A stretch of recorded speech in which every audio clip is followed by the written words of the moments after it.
Здравейте с прогнозата за времето на TV+. Тази нощ валежите в Западна България ще спрат, а утре сутрин от югозапад и облачността ще започне да се разкъсва.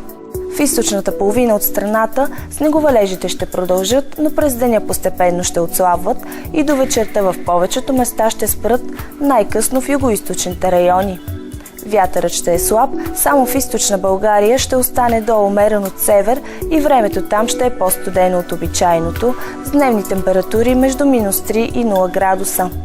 В южната половина от страната ще е студено. Максималните стойности на термометрите в тези райони ще са между -4 и 0 градуса, в крайните югозападни райони до 5-6, за София около -1.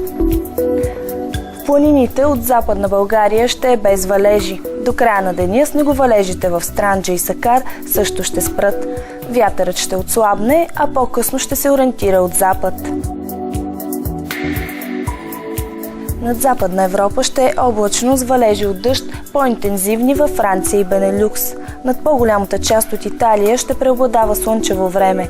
В страните от Централна Европа облачността ще е значителна, но ще бъде почти без валежи.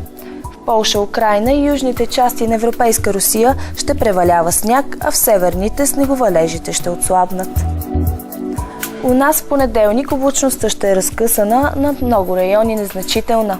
Вятърът и в югоизточните части ще отслабне. Максималните температури ще са между -1 и 4 градуса. Във вторник и сряда ще има временни увеличения на облаците, но почти без валежи.